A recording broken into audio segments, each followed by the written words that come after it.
মই টেট প্ৰত্যাশীসকলৰ সুবিধাৰ্থে চিলেবাছ মতে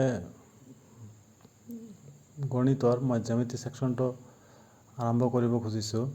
তো জ্যামিতি ছেকশ্যনটো বুজিবলৈ হ'লে প্ৰথমতে আমাক বহুভুজনো কি সেইটো বুজি পাব লাগিব। তো প্ৰথম কথা হ'ল বহুভুজ হ'ল, মই ইয়াতে লিখি দিয়াই আছে, বহুভুজ হ'ল সসীম সংখ্যক ৰেখাখণ্ডৰে গঠিত এটা সৰল বন্ধ সমতলীয় চিত্ৰ। ইয়াত দুটা কথা মন কৰিবলগীয়া, ইয়াতে সসীম সংখ্যক, তাৰপিছত সৰল বন্ধ সমতলীয় চিত্ৰ, এই তিনিটা বস্তু আমাক লক্ষ্য কৰিব লাগিব। ৰেখাৰ সংখ্যা কি হ'ব লাগিব? সসীম হ'ব লাগিব। তাৰপিছত সৰল চিত্ৰ হ'ব লাগিব। সৰল চিত্ৰ মানে হ'ল এটা ৰেখাই আনটো ৰেখাৰ লগত কটাকটি নকৰিব, আৰু বন্ধ সমতলীয় চিত্ৰ মানে চাৰিওফালে এইটো বন্ধ হ'ব লাগিব। তো মই ইয়াতে কেইটামান বহুভুজ আঁকিছোঁ। তো এইটো ধৰক 1 নম্বৰ, এইটো ধৰক আমি 2 নম্বৰ, 3 নম্বৰ, 4 আৰু 5 নম্বৰ। তো আমি যদি লক্ষ্য কৰোঁ, ইয়াতে 1 নম্বৰ যিটো বহুভুজ আছে, ইয়াতে বাহু হ'ল 1টা 2টা 3টা 4টা 5টা। তো এই কোনো বাহুৰ লগত কটাকটি কৰা নাই। তো আৰু চাৰিওফালে কি হৈ আছে? বন্ধ হৈ আছে। তো এইটো বহুভুজ হ'ব। ঠিক তেনেকৈ এইটো এটা বহুভুজ, এইটো এটা বহুভুজ। কিন্তু আমি যদি লক্ষ্য কৰোঁ, 4 নম্বৰ যিটো বহুভুজ, 4 নম্বৰ যিটো চিত্ৰ আছে, সেইটোত এটা ৰেখাই আনটো ৰেখাৰ লগত কটাকটি কৰিছে। যদিও বন্ধ হৈ আছে, কিন্তু এটা ৰেখাই আনটো ৰেখাৰ লগত কটাকটি কৰিছে, গতিকে এইটো বহুভুজ হ'ব নোৱাৰে।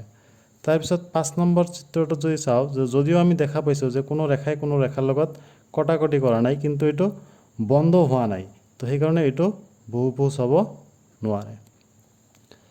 তাৰপিছত আমি জানিম বহুভুজৰ নামাকৰণ। বহুভুজৰ নামাকৰণ বাহুৰ সংখ্যা বা শীৰ্ষবিন্দুৰ সংখ্যা অনুসৰি কৰা হয়। তো 3টা যদি বাহু থাকে, ইয়াতে কেইটা বাহু আছে? 1টা 2টা 3টা। তো 3টা যদি বাহু থাকে, এইটোক আমি ত্ৰিভুজ বুলি কওঁ। ইয়াত বাহুৰ সংখ্যা 3টা।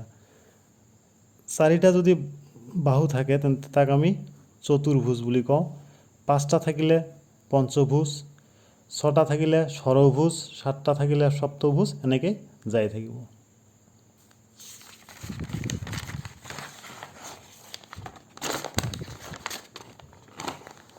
ইয়াৰ পাছত আমাক বুজি পাব লাগে বহুভুজৰ কোণ। মই ইয়াতে সুবিধাৰ কাৰণে এটা বহুভুজ আঁকিছোঁ। ধৰি লৈছোঁ A, B, C আৰু D। তো ইয়াতে বহুভুজত আমি যদি লক্ষ্য কৰোঁ, ভিতৰ ফালে মই কোণবিলাকৰ নামাকৰণ কৰিছোঁ 1 2 3 4 5 6 7 আৰু 8। তো ভিতৰৰ ফালে যিবিলাক কোণ থাকে 1 2 3 4, এইবিলাকক অন্তঃকোণ বুলি ক'ব। তো ইয়াতে এংগেল 1, এংগেল 2, এংগেল 3 আৰু এংগেল 4, এই 4টা কোণ ভিতৰত আছে। তো এইকেইটাক বহুভুজটোৰ অন্তঃকোণ বুলি ক'ব।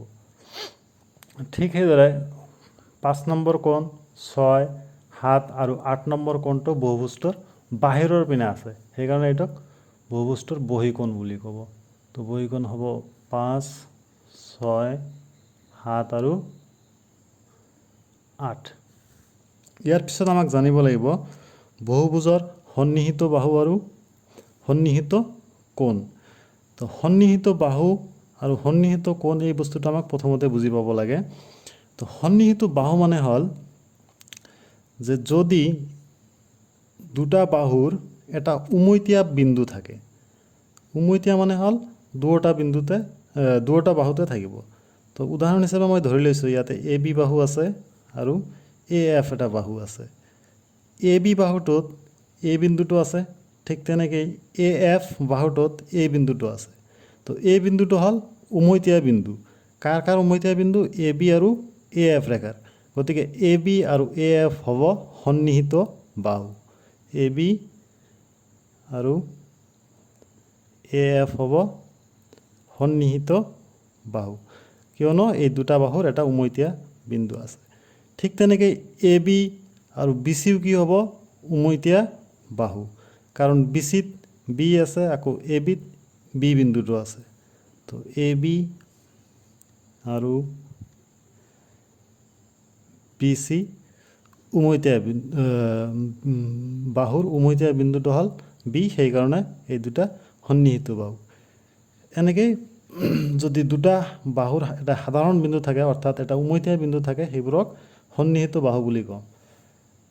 আৰু এটা স্পষ্টকৈ বুজাৰ কাৰণে ধৰি লৈছোঁ, ধৰক আমি এ বি বাহুটো লৈছোঁ। এ বি বাহুত কি কি বিন্দু আছে? ইয়াতে এ আছে আৰু বি আছে। আৰু এটা বাহু লৈছোঁ ডি ই, ইয়াতে ডি বিন্দু আছে, ইয়াতে ই বিন্দু আছে। তো এ বি বাহুত যিবিলাক বিন্দু আছে, ডি ই বাহুত সেইবিলাক বিন্দু নাই, অৰ্থাৎ সিহঁতৰ মাজত কোনো উমৈতীয়া বিন্দু নাই। গতিকে এ বি আৰু ডি ই সন্নিহিত বাহু হ'ব নোৱাৰিব। ঠিক তেনেকৈ আমাক বুজি পাব লাগিব সন্নিহিত কোণ। সন্নিহিত কোণ মানে হ'ল যে যদি দুটা কোণত এটা বাহুই জড়িত হৈ থাকে। এতিয়া মই ধৰি লৈছোঁ ইয়াতে চি ডি বাহু লৈছোঁ। তো চি ডি বাহুত এই চি কোণৰ লগতো জড়িত হৈ আছে, এই চি ডি বাহুটো ডি কোণৰ লগতো জড়িত হৈ আছে। তো এংগেল চি আৰু এংগেল ডি হ'ব সন্নিহিত কোণ। ঠিক তেনেকৈ ডি বাহু যদি লওঁ, তেনে ক্ষেত্ৰত এংগেল ডি আৰু এংগেল ই, এই দুটা কোণৰে এইটো কোণ আৰু এইটো কোণৰ এটা উমৈতীয়া বাহু আছে, সেইটো কি? D E. তো ডি ই বাহুটো এই এংগেল ডি কোণতো আছে আৰু এংগেল ইটো আছে, সেইকাৰণে ডি আৰু ই হ'ব সন্নিহিত কোণ। তো সন্নিহিত কোণ মানে কি? দুটা কোণৰ এটা উমৈতীয়া বাহু থাকিব। তো বুজি পালোঁ আমি সন্নিহিত বাহু আৰু সন্নিহিত কোণ। মই ধাৰণাটো স্পষ্ট হোৱাৰ কাৰণে আকৌ এবাৰ কৈছোঁ যে সন্নিহিত বাহু হ'ব লাগিলে যে দুটা বাহুৰ এটা উমৈতীয়া বিন্দু লাগিব, যেনেকৈ এ বি আৰু এ এফৰ উমৈতীয়া বাহু বিন্দু হ'ল এ। ঠিক তেনেকৈ সন্নিহিত কোণ হ'বলৈ হ'লে দুটা কোণৰ এটা উমৈতীয়া বাহু থাকিব লাগিব, যেনেকৈ ডি ই বাহুটো ডি কোণতো আছে, ই কোণতো আছে। গতিকে ডি আৰু ই হ'ব সন্নিহিত কোণ। ঠিক তেনেকৈ ই আৰু এফ হ'ব সন্নিহিত কোণ, এ আৰু এফ হ'ব সন্নিহিত কোণ, এ আৰু বি হ'ব সন্নিহিত কোণ, বি আৰু চি হ'ব সন্নিহিত কোণ, চি আৰু ডি হ'ব সন্নিহিত কোণ। কিন্তু বি কোণ বা ই কোণ কেতিয়াও সন্নিহিত নহ'ব, কাৰণ বি কোণত কি কি বাহু আছে? বি চি আছে, এ বি আছে। ঠিক তেনেকৈ ই কোণত কি কি বাহু আছে? ই এফ আছে আৰু ডি ই আছে। তো উমৈতীয়া কোনো বাহু নাই, সেইকাৰণে বি আৰু ই, এংগেল বি আৰু এংগেল ই সন্নিহিত কোণ হ'ব নোৱাৰিব। তাৰপিছত আমাক লাগিব বহুভুজৰ কৰ্ণ। এতিয়া বহুভুজৰ কৰ্ণ বুজিবলৈ হ'লে আমাক শীৰ্ষবিন্দু বুজিব লাগিব। শীৰ্ষবিন্দু মানে হ'ল যে য'ত দুটা বাহু একেলগে লগ লাগে, যেনেকৈ ইয়াতে এ বি আৰু এ এফ বাহু ক'ত লগ লাগিছে? এ। তো এ এটা হ'ল শীৰ্ষবিন্দু। ঠিক তেনেকৈ এ বি আৰু বি চি বাহু ক'ত লগ লাগিছে? বি। বি হ'ল শীৰ্ষবিন্দু। তাৰমানে এইটোৰ শীৰ্ষবিন্দু কেইটা আছে? 1টা 2টা 3টা 4টা 5টা 6টা। তো আমাক বহুভুজৰ কৰ্ণ বাহিৰ কৰিবলৈ হ'লে শীৰ্ষবিন্দুবিলাক জানিব লাগিব। তো মই নামাকৰণ কৰি দিছোঁ সুবিধাৰ কাৰণে, এ বি চি আৰু ডি। এটা চতুৰ্ভুজ লোৱা হ'ল বা বহুভুজ লোৱা হ'ল। আমি চতুৰ্ভুজৰ বিষয়ে পিছত ক'ম, আগতে বহুভুজ বুলিয়ে কৈছোঁ। তো ইয়াতে চাওক, এইটো এটা শীৰ্ষবিন্দু, এইটো এটা শীৰ্ষবিন্দু, এইটো এটা শীৰ্ষবিন্দু আৰু এইটো এটা শীৰ্ষবিন্দু। তো বিপৰীত শীৰ্ষবিন্দুবিলাক সংযোগ কৰি যিটো ৰেখা পোৱা যায়, সেইটোক কৰ্ণ বুলি কোৱা হয়। এতিয়া বিপৰীত শীৰ্ষবিন্দু মানে কি? সন্নিহিত নোহোৱা, যিটো সন্নিহিত নোহোৱা। ইয়াতে চাওক, এৰ লগত ডি সন্নিহিত আছে, এৰ লগত বি সন্নিহিত আছে। তো সন্নিহিত নোহোৱা কোনটো আছে? চি। তো সন্নিহিত নোহোৱাটো সংযোগ কৰিব লাগে। ঠিক তেনেকৈ বিৰ লগত এ সন্নিহিত হৈ আছে, বিৰ লগত চি, এ বি আৰু বি চি সন্নিহিত হৈ আছে। তো সন্নিহিত নোহোৱা কোনটো আছে? ডি। তো এ চি আৰু বি ডি হ'ল ইয়াৰ কৰ্ণ, এ চি আৰু বি ডি। তাৰমানে যদি 4টা বাহু থাকে, অৰ্থাৎ চতুৰ্ভুজ যদি হয়, 1 2 3 4, 4টা বাহু যদি থাকে, তো ইয়াৰ কৰ্ণৰ সংখ্যা হ'ব 2। তো ইয়াতে চাওক, আমি ধাৰণা বাহুখিনি আগৰ পৰাই জানো যে ইয়াত বাহু কেইটা আছে 1 2 3 4 5টা তো ইয়াৰ নাম হ'ল পঞ্চভুজ 5টা যদি বাহু থাকে তো এতিয়া কথা হ'ল মই এইটোৰ নামকৰণ কৰি লৈছো A B C D আৰু E যে চতুৰ্ভুজত আমি কৰ্ণৰ সংখ্যা কেইটা পালো দুটা তো পঞ্চভুজৰ ক্ষেত্ৰত কৰ্ণৰ সংখ্যা কিমানটা হ'ব তো কৰ্ণ মানে হ'ল সন্নিহিত নোহোৱা শীৰ্ষবিন্দুবিলাক সংযোগ কৰিব লাগে তো এৰ লগত ই সন্নিহিত এৰ লগত বি সন্নিহিত তো সন্নিহিত নোহোৱা কোনটো আছে ডি আৰু সি তো এ ডি সংযোগ কৰিম আমি ঠিক তেনেকৈ এ আৰু সি সংযোগ কৰিম কেইটা পালো আমি দুটা প্লাছ আহিব এবাৰ ইৰ লগত এ সন্নিহিত ইৰ লগত ডি সন্নিহিত তো সন্নিহিত নোহোৱা কোনটো থাকিল বি আৰু সি তো ই বি সংযোগ কৰি দিলে এটা কৰ্ণ পাম আমি ঠিক তেনেকৈ ই সি সংযোগ কৰি দিলে এটা কৰ্ণ পাই যাম আমি তো এইবাৰ কেইটা পালো আৰু দুটা দুটা দুটা চাৰিটা হৈ গ'ল এইবাৰ বিৰ পৰা আহো আমি বিৰ লগত ই সন্নিহিত এ সন্নিহিত বিৰ লগত সি সন্নিহিত তো বিৰ লগত সন্নিহিত নোহোৱা কোনটো থাকিল ইৰ লগত ইটো সংযোগ কৰাই আছে আৰু বাকী কি থাকিল ডি তো বি ডি সংযোগ কৰি দিলোঁ আমি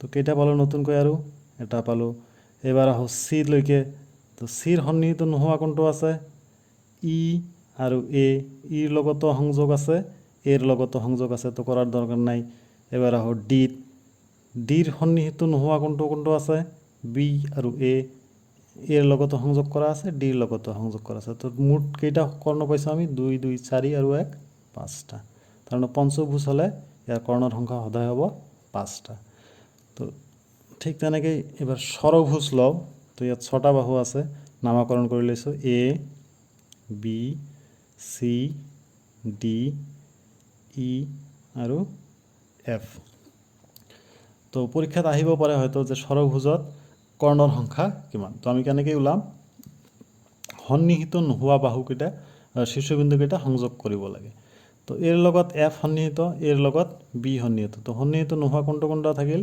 ই ডি আৰু চি তো এই তিনিটা সংযোগ কৰি দিম আমি ই ডি তাৰপিছত চি তো কেইটা পালো আমি তিনিটা তাৰপিছত আমি এফ বিন্দুত আহিম এফৰ লগত সন্নিহিত নোহোৱা কোনটো আছে বি চি আৰু ডি তো সংযোগ কৰি দিওঁ আমি বি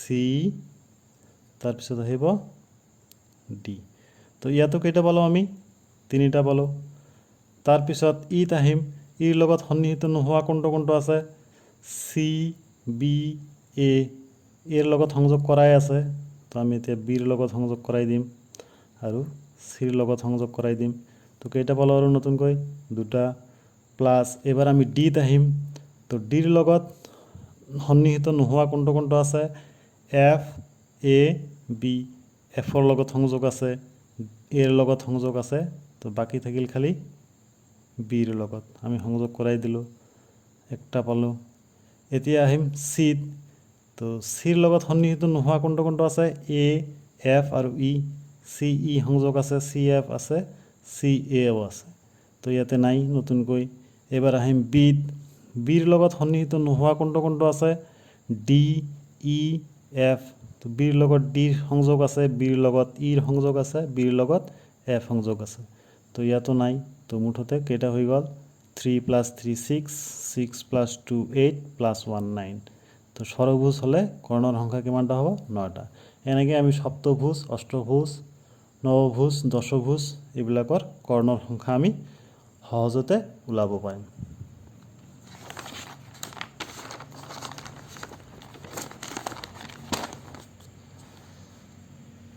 তো ইয়াৰ পিছত আমাৰ আহিব বহুভুজৰ প্ৰকাৰ তো বহুভুজক সাধাৰণতে আমি বহলভাৱে দুটা ভাগত ভাগ কৰিব পাৰোঁ উত্তল বহুভুজ আৰু অৱতল বহুভুজ তো আমি সাধাৰণতে যিবিলাক বহুভুজ অধ্যয়ন কৰি থাকোঁ সেইবিলাক উত্তল বহুভুজে হয় সচৰাচৰ যিবিলাক আমি চতুৰ্ভুজ ত্ৰিভুজ ৰম্বাস ট্ৰেপেজিয়াম এইবিলাক যে পঢ়ি থাকোঁ এইবিলাক উত্তল বহুভুজে হয় তো উত্তল বহুভুজত ধৰ্মকেইটা হ'ল যে ইয়াৰ প্ৰতিটো অন্তকোণ 180 ডিগ্ৰীতকৈ কম হ'ব। উত্তল বহুভুজৰ প্ৰতিটো অন্তকোণ 180 ডিগ্ৰীতকৈ কম হ'ব। আমি যদি লক্ষ্য কৰি চাওঁ এইবিলাক সববিলাক কি আছে ৰৈখিক কোণতকৈ কম আছে, অৰ্থাৎ 180 ডিগ্ৰীতকৈ কম আছে, 180 ডিগ্ৰীতকৈ কম আছে। তো সেইকাৰণে এইবিলাক উত্তল বহুভুজ হয়, কাৰণ উত্তল বহুভুজৰ প্ৰতিটো অন্তকোণ 180 ডিগ্ৰীতকৈ কম হ'ব। আৰু 2 নম্বৰ কথাটো হ'ল উত্তল বহুভুজৰ কৰ্ণবিলাক সদায় বহুভুজটোৰ ভিতৰ ফালে থাকিব। এই যে মই অলপ আগতে কৰ্ণ কেনেকৈ টানিব লাগে দেখুৱাই দিছোঁ, কৰ্ণ কেনেকৈ আঁকিব লাগে, বিপৰীত শীৰ্ষবিন্দুবিলাক সংযোগ কৰি দিব লাগে। তো ইয়াৰ কৰ্ণকেইটা ইয়াৰ ভিতৰতে আছে, ঠিক তেনেকৈ ইয়াৰো কৰ্ণবিলাক ইয়াৰ ভিতৰত আছে, ঠিক তেনেকৈ ইয়াৰ কৰ্ণবিলাক আমি যদি লক্ষ্য কৰোঁ বহুভুজটোৰ ভিতৰ ফালে আছে।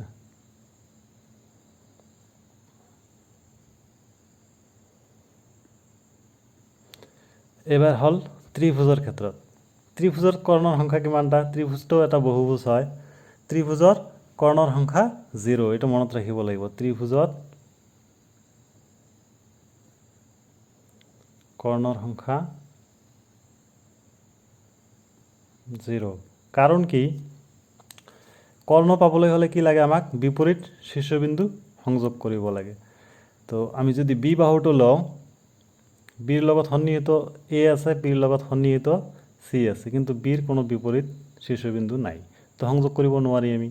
ঠিক তেনেকৈ এ যদি লওঁ, এৰ লগত বি সন্নিহিত আছে, চি সন্নিহিত আছে, তো এৰ বিপৰীত ছাইডত আৰু কোনো শীৰ্ষবিন্দু নাই, তো আমি সংযোগ কৰিব নোৱাৰিম। ঠিক তেনেকৈ চি শীৰ্ষবিন্দু যদি লওঁ, চিৰ লগত এ সন্নিহিত আছে, চিৰ লগত বি সন্নিহিত আছে, তো চিৰ বিপৰীত ফালে কোনো শীৰ্ষবিন্দু নাই, তো আমি ইয়াতে কৰ্ণ নাপাম, অৰ্থাৎ ত্ৰিভুজৰ কৰ্ণৰ সংখ্যা সদায় 0। এই কথাটা মনত ৰাখিব লাগিব।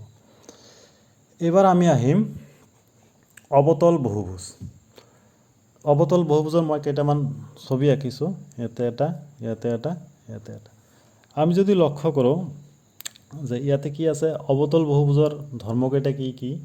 যে অৱতল বহুভুজৰ যিকোনো এটা কোণৰ মাপ, অন্তকোণৰ মাপ 180 ডিগ্ৰীতকৈ বেছি হ'ব সদায়।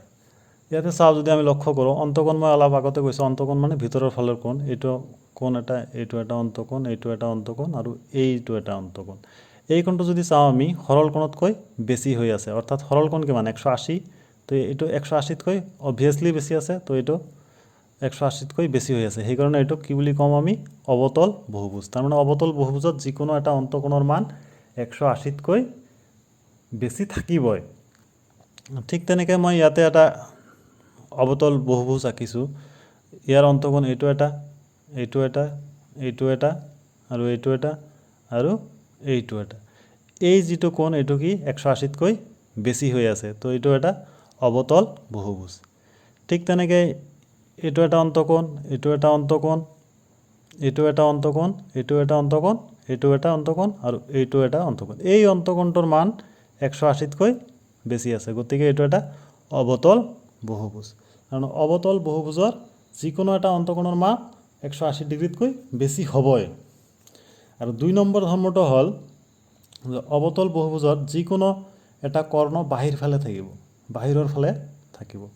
চাওঁ আমি যদি যিটো নিয়ম শিকিলোঁ আমি কৰ্ণ কেনেকৈ আঁকিব লাগে, মই দেখুৱাই দি আছোঁ, এটাত দেখুৱাই দি আছোঁ, এ, বি, চি আৰু ডি। কৰ্ণ কেনেকৈ আঁকিব লাগে আমাক? এৰ লগত সন্নিহিত কি আছে? বি আছে, আৰু এৰ লগত সন্নিহিত, এইটোৰ নাম দিয়া নাই, এইটো হ'ব ই। এৰ লগত ই আছে, এৰ লগত বি আছে, তো এৰ লগত কি কি বাকী থাকিল? ইয়াত চি থাকিব, এৰ লগত চি সংযোগ কৰি দিম আমি, আৰু এৰ লগত ডি সংযোগ কৰি দিলোঁ, তো এই কৰ্ণটো বাহিৰ ফালে গ'লনে নাই? তো যিকোনো এটা কৰ্ণ বাহিৰ ফালে যাবই। তো এইটো হৈ গ'ল অৱতল বহুভুজৰ ধৰ্ম। মই আকৌ এবাৰ কৈ দিছোঁ, অৱতল বহুভুজত যিকোনো এটা অন্তকোণৰ মান 180 ডিগ্ৰীতকৈ বেছি হ'ব, আৰু অৱতল বহুভুজৰ যিকোনো এটা কৰ্ণ বাহিৰ ফালে থাকিব। ইয়াৰ পিছত আহিব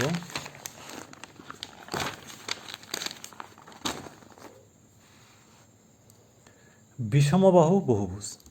এতিয়া বিষমবাহু বহুভুজ কি, যে যিবোৰ উত্তল বহুভুজৰ বাহুৰ দিশ অসমান, মানে কোনোটো বাহুৰ লগত সমান নহ'ব।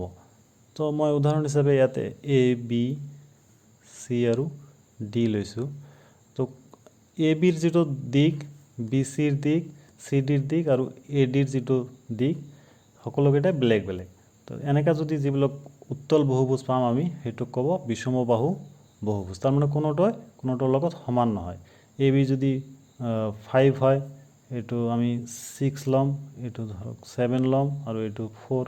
তো কোনোটোৰ লগত সমান নহয়। এনেকুৱা ধৰণৰ যিবিলাক বহুভুজ আছে, উত্তল বহুভুজ, সেইবোৰক বিষমবাহু বহুভুজ বুলি কোৱা হয়।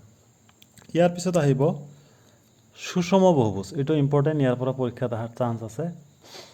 যিবোৰ উত্তল বহুভুজৰ প্ৰতিটো বাহুৰ দিশ আৰু কোণৰ মানো সমান। তাৰমানে সুষম বহুভুজ মানে কি, যে প্ৰত্যেকটো বাহুৰ মাপ কি হ'ব, সমান হ'ব, লগতে প্ৰত্যেকটো কোণৰ মাপো সমান হ'ব। তো মই উদাহৰণ হিচাপে ইয়াতে এটা ত্ৰিভুজ আঁকি লৈছোঁ, এ বি চি। ইয়াৰ প্ৰতিটো বাহু সমান। তো আমি আগৰ পৰাই জানো যে যি ত্ৰিভুজৰ তিনিটা বাহুই সমান আৰু প্ৰতিটো কোণ সমান, সেইবোৰক সমবাহু ত্ৰিভুজ বুলি কয়। বাহু সমান হ'লে কোণ সমান হ'বই, কাৰণ ত্ৰিভুজৰ ধৰ্মই আছে সমান সমান বাহুৰ বিপৰীত কোণবিলাক সমান।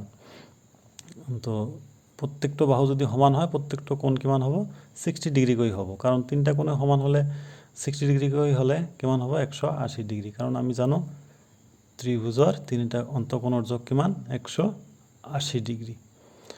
তো আমাক মোটামুটিভাৱে এই কথাটো মনত ৰাখিব লাগে, সুষম বহুভুজ মানে হ'ল যি উত্তল বহুভুজৰ বাহু আৰু কোণ দুয়োটাই সমান।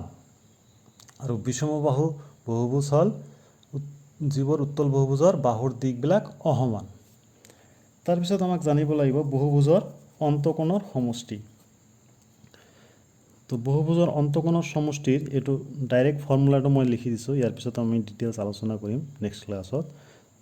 দীঘলীয়া হোৱাৰ কাৰণে মই অলপ ছুটি কৰিব লগা হৈছে। যে বহুভুজৰ অন্তঃকোণৰ সমষ্টিৰ ফৰ্মুলাটো হ'ল, যদি এনটা বাহু থাকে, এনটা বাহু বিশিষ্ট বহুভুজৰ অন্তঃকোণৰ সমষ্টি n-2 × 180। এন মানে হ'ল বাহুৰ সংখ্যা।